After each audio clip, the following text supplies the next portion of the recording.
The 5 stages of grief for every Michigan football fan next on this week's somber episode of Michigan Podcast. But there's going to be one team that's going to play solely as a team.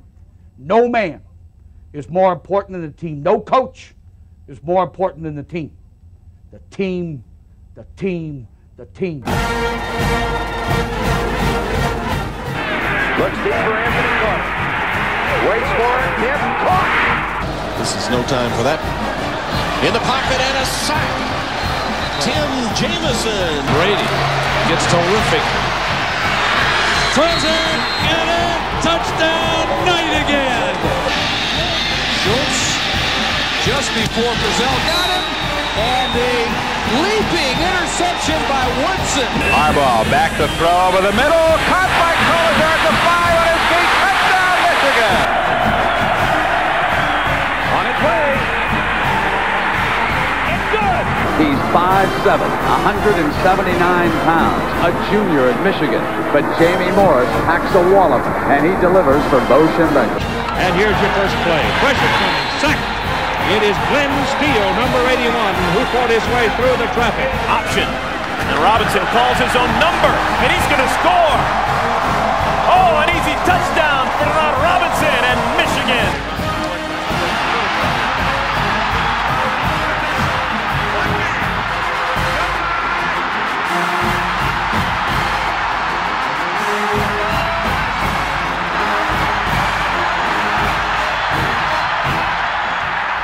Win it. We're going to win the championship again because we're going to play as a team. And when we play as a team and the old season is over, you and I know it's going to be Michigan again. Michigan.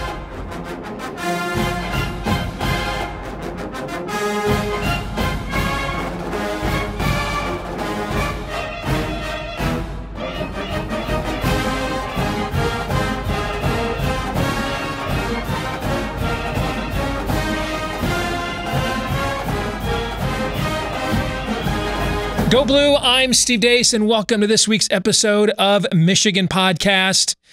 And yes, as we await Selection Sunday, March Madness, we are, after all, a basketball school.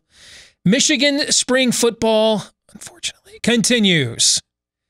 And what do we do with it, given the current sorry state of the program? Well, I don't know about the rest of you, but I've gone through this rodeo before. I've done this dance with the devil in the pale moonlight before. And there's usually 5 stages of grief we go through coming off of another season when you end on a giant L. That's just how we roll here. Here's the first stage of grief. It's the leave me alone, I'm baiting stage. That's right, we got a hell of a basketball team here. We're a basketball school. We're the Big Ten champs. I can't be bothered right now. I'm not going to let Michigan football drag me into another painful episode of Ow My Balls. No. I've got a team that knows how to play together with a coach that knows how to build a program and a culture and a proud alum that actually has players who love them, that don't look at the first sign to bail out of here, right? I'm going to watch that program. I'm going to watch them to the very end. So right now, I don't have to be reminded of the fact that we're rebuilding our offensive line for the 3rd year in a row. Okay? I don't have to be reminded of we don't know who the quarterback is again, or the fact we have one coordinator who's never coordinated before and another coordinator who obviously can't coordinate. I don't have to worry about that right now. I'm in Wolverine, maize, and blue heaven. Because we've got basketball. But then, eventually, we will have to enter into stage 2. And that is the stage of refusal. That's right. I'm busy. I don't have to even acknowledge Michigan football is going on right now. It's a long time away. They probably won't have a spring game anyway. So I'm not reading any of these spring practice reports, whatever those are. And I feel bad for the guys that run those websites, you know, that count on your subscription dollars. And I subscribe to them too. And, You know, you want the insider reports, but right now you're in stage 2. You're not even watching for spring football stuff. You're not reading any of that. No, you refuse. This year, you have put your foot down. You will not hop aboard the Michigan football hype train again. You know better. You're not falling for the banana in your tailpipe. You're not doing it this time. You refuse, right? Right? Right. And then we go to stage 3. This is where we buckle. This is where weakness begins to set in. And you reach the stage of skeptical acknowledgement. Now you're still not predicting Big Ten champs yet. You still know that you shouldn't be doing a full-scale terraforming rebuild with a coach in his 7th season. You know. But it's a slow time, waiting for the bracket. What do you get to talk about? You see a couple things pop up. You take a look at them, you read them, you know it's total BS, right? Remember Mike Sandristil was going to be the next big thing for Michigan at wide receiver? Oh, look, he just dropped another one. So you knew it. You knew. Eric All was going to be the greatest tight end in Michigan history, and then by week 6 last year, we were like, be still our beating heart when he caught the ball. You knew. You knew that this is not good for you. And you know that this is likely a big steaming pile of fertilizer. But you're okay with it. We're being consenting adults here. Nobody needs a ring on it. If you can't be with the one you love, honey, you love the one you're with. Basketball's in a bit of a lull, so you're just skeptically acknowledging that spring football is going on. You catch up on a couple of practice reports, but you're not falling for it. You're skeptical. You're just being informed, right? Right? Right. Until we get to stage 2. Yes. Damn, basketball is over. What do we do now? Basketball's over. Whether it's the first, second, or third weekend of the tournament, eventually one shining moment gets fired up. And now,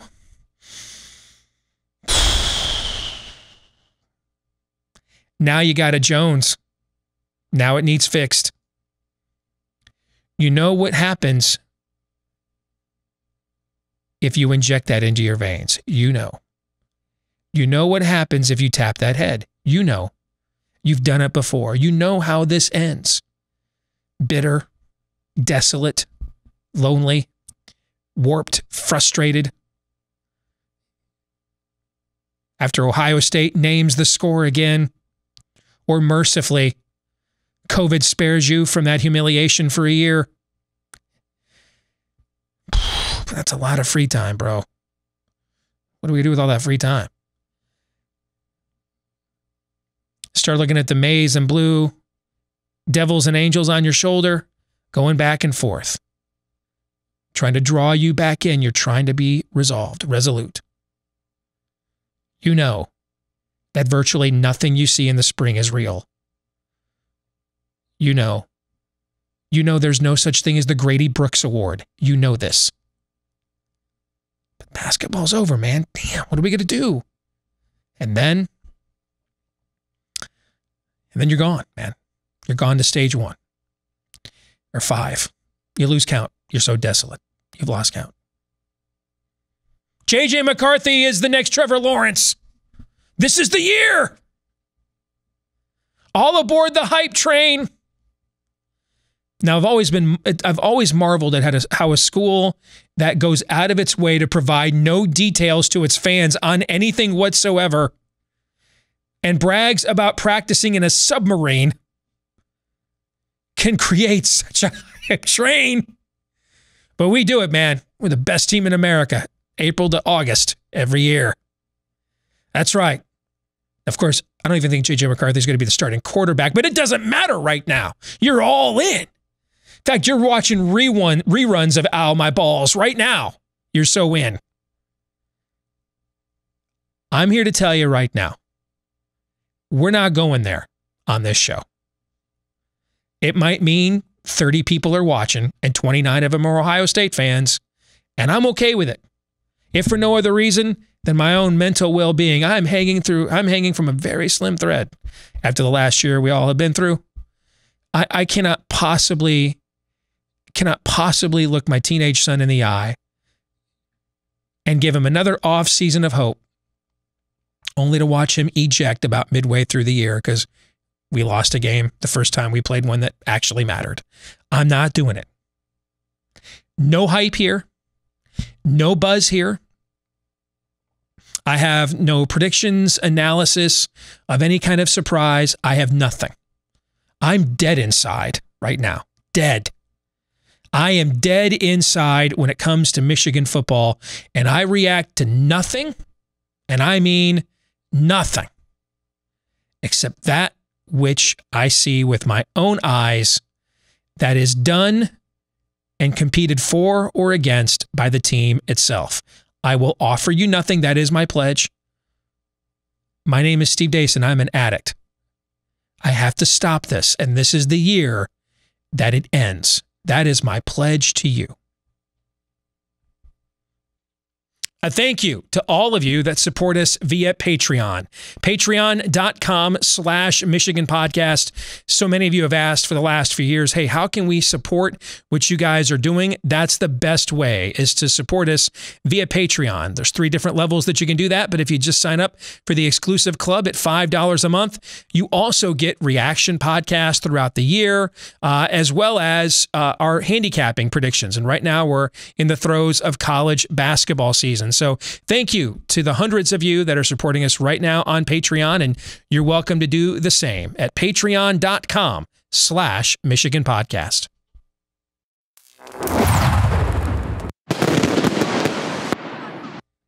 Time now for the 10-minute war, and we welcome in our good friend, the one and only reasonable Ohio State fan, Mark Rogers, the voice of college football.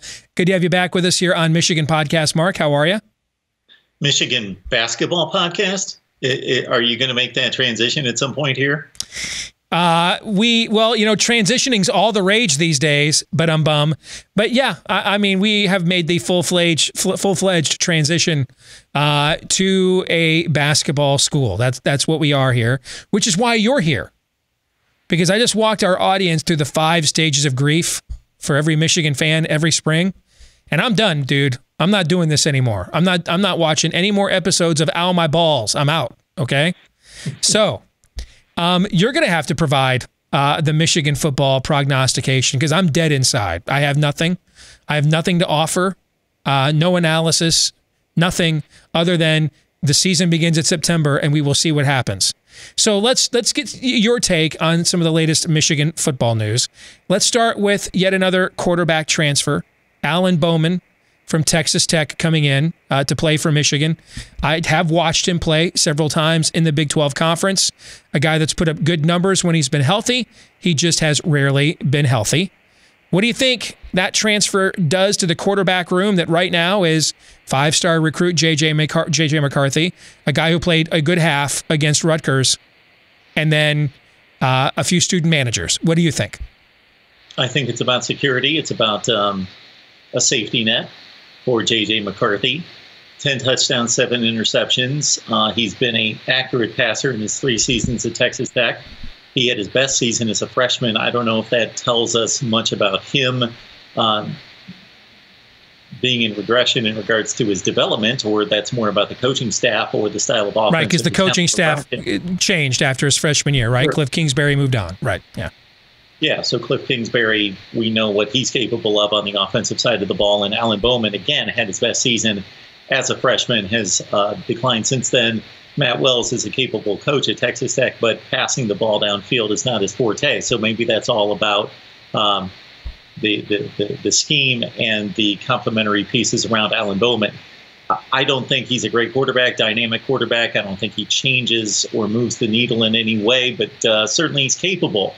I really think, Steve, to go back to your assessment of this season being boom or bust, that if you're going to go the boom route and Jim Harbaugh needs to win, then you put your investment in J.J. McCarthy. So, of course you do. Overall you do. But I believe that you do in this spring, and you need to invest as much time and attention to his development, what he does well. I would build the offense around J.J. McCarthy. I would, zero in on what he does well, what throws he makes best, what plays he likes, what does he do well. And I would now the offense isn't going to be just so radically different because you're tailoring it around J.J. McCarthy, but that's how I would scheme the offense. That's how I would build the offense, and Alan Bowman can adjust to that if he wins the job. But going with your boom or bust theory, go for J.J. McCarthy being the starting quarterback. I haven't seen enough. I've seen Alan Bowman play. He's decent. But I want J.J. McCarthy to be the starting quarterback. So what I hear you saying then is Alan Bowman will be Michigan's starting quarterback week 1 against Western Michigan. Yeah, that's probably the way this is going to work. He falls right in line with the Wilton Spates and John O'Corns of the world. And that's probably a bit of a slam on Wilton Spates. Sorry about that, Wilton. What your thoughts on, it's good news that John Harbaugh apparently doesn't care about winning next year in the NFL. He's just decided, I've won enough. So I'm going to go 6-10, 7-9 next year so I can keep giving my best assistance to my brother to save his job. I mean, there's not a lot of families, frankly, that would do that for one another. But obviously the Ravens under John Harbaugh decided to take this year off and are outsourcing their best assistants over to Michigan, including an analytics guy who's never coached quarterbacks before, but he is now Michigan's new quarterback coach, and he was hired 48 hours before the 5-star recruit they spent 2 years recruiting took his first spring practice. Mark, your thought on that carefully thought out plan and the seamless execution thereof? I don't know if Jim Harbaugh is capable of this, but this is my suggestion. Spring practice is about player evaluation and the assessment of the schemes and how well they fit the talent that you have. So how do we go in those two different directions in regards to player evaluation and then the schemes on offense and defense? I think for Michigan football, of course, it's about that as well, of course, but it's as much about Jim Harbaugh's ability to evaluate his coaching staff and put them in a position to succeed. Because I think the count is 6 new coaches. Correct. And most of them have never coached the position in which they are being asked to coach. Or coached in college football before. Yes, or been a high school head coach. Is that important? I'm not sure. Is that important? Well, this is maybe I've been in corporate life way too long, but they have management programs. So I would think that maybe some of these guys. And that's what Michigan is, correct? It's kind of a stepping stone job. It's a cheeky, plucky little mid-major where you go to kind of learn your wares on the way up, right? Like these Butler. Guys need mentors. I think Jim Harbaugh should bring in. I think he should be going to any resource of a consultant mentor type relationship for a lot of these coaches to help them. Jim Harbaugh doesn't strike you as the mentoring type? He does not. I'm sorry. I've tried to keep a straight face for the last 5 minutes. It's getting harder. Finish your point, Mark. I apologize. I'm being a douchebag. I'm dead inside, Mark. I'm dead. I'm dead right now. I threw in the towel. Go ahead. My point is that I believe that these guys have been set up. No, exceptional people will succeed and fight through the myriad of bureaucracy or whatever's in their way. Poor coaching, whatever, poor teaching, instructing. Your star pupils are going to fight through that and succeed regardless. But I don't necessarily think this is the bunch. I think they're capable. They know football, but they know it on another side of the ball or another position or at another level. I think these guys there can be mentoring and evaluation of the coaching staff and provide them with some resources to grow as coaches. I think there's room for that here.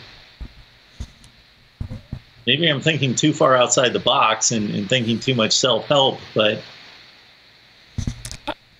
Dude, I don't know. I cannot possibly believe the plan originally was... See, that's the point that I made the last time we talked. Did we just do random acts of Harbaugh? We just do random acts. I have a hard time believing that we waited 2 months for a contract extension, which included a 50% demotion in pay. I have a hard time believing we waited 2 months for that. And during that time, Jim said to his boss, the athletic director at Michigan, Ward Manuel, dude, wait till you see the running backs coach I've got lined up to take over for quarterbacks 2 days before spring practice starts. I mean, how do y'all do things at Ohio State? Is that what you all do? You guys recruit 5-star quarterbacks for 2 years, and then on the dawn of their very first practice, just kind of like, surprise, bitches, and just shock him and his old man with your brand new non-quarterbacks coach right before practice, just to mix it up, make sure that they are on edge and, they're prepared for anything. Is that what you all do down in Columbus? I don't know. That's crazy. It's crazy. The timing of it all, even if this had been formulated and put into place a month in advance, it's still okay. It's still a little out there, and you're asking a lot of these guys. But yeah, the day of, Bob Stoops, that name I'm just throwing out names. That name comes to mind as bring Bob Stoops, and I'm sure there are other and maybe even better. We're going to get to listen to Bob Stoops rip us in the film room on Big Ten Network and on Fox this year in place of Urban Meyer. And having known Bob in the past, he'll be a lot nicer about it. It will be. He's a nice family man. Yes. Bring to spring practice somebody of that ilk or multiple guys just to watch what we do and watch these coaches work and help them in their new roles. I think that's what they should do. You are not the source I should be turning to for this, but this is how desperate this audience probably is. Okay. What are signs of optimism, Duck? What are signs of optimism? Because I don't know what they are, so I'm asking someone else. Well, unfortunately, we get closed down to the practices from these teams, and we got to rely on the spring game. Pretty much, we got to rely on the spring game. So, man, my eyes are going to be on J.J. McCarthy again. I hate to throw it on one guy, but I'm going with your boom or bust, and I just think let's win now. Let's go for it right now. Let's take our best commodity, and unless he proves incapable of learning the offense and he's just not ready, and then you got Alan Bowman, so that's a quality transfer pickup, no question. But I'm on the J.J. McCarthy train. I see this as a boom or bust season in a different way than you do, Steve. I still think it's going to be boom or bust week to week. I think we're going to see flashes of greatness, and we're going to see how did they just lose to Indiana by 3 touchdowns. That's going to equal the 7-5-ish season.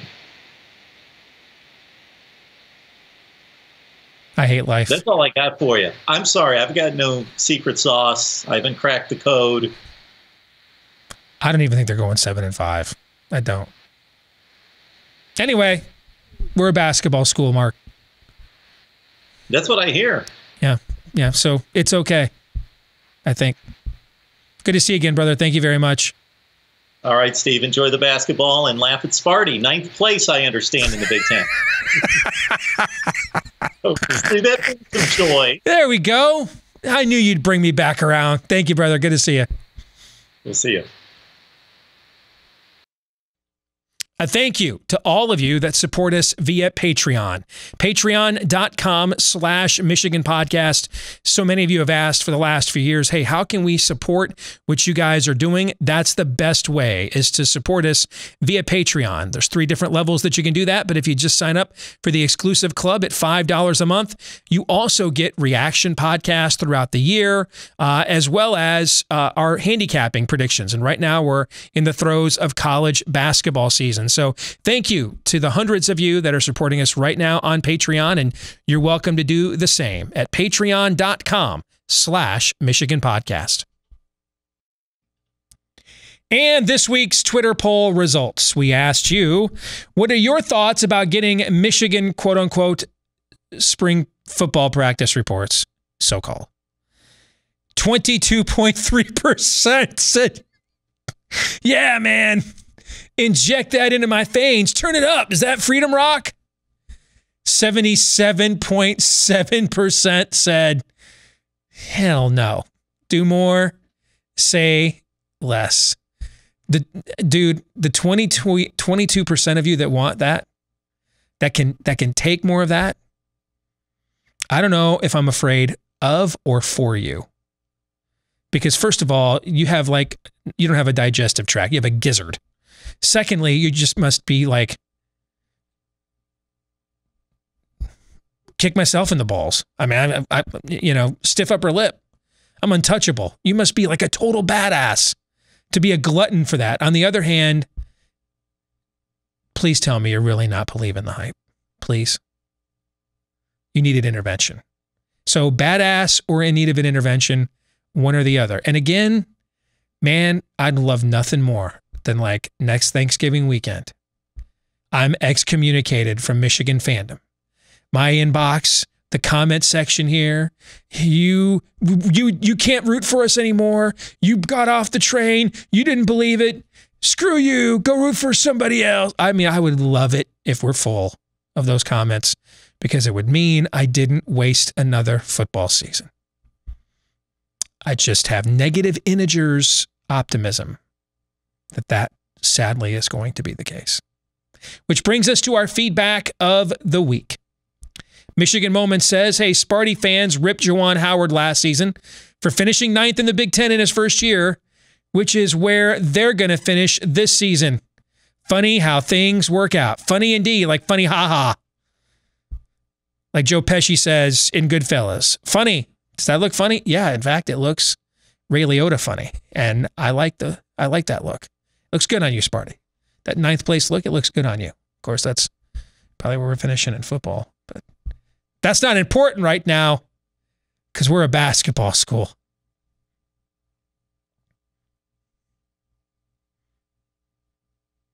These are tears of a clown when there's no one around. That'll do it for this week's episode of Michigan Podcast.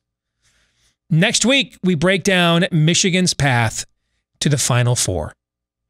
Until then, don't forget to follow us on Twitter for more nihilism at Michigan Podcast.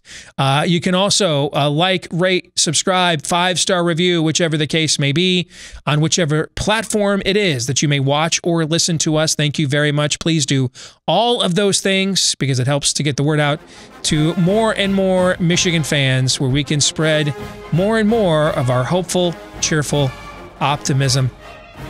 Until the next time, go Blue.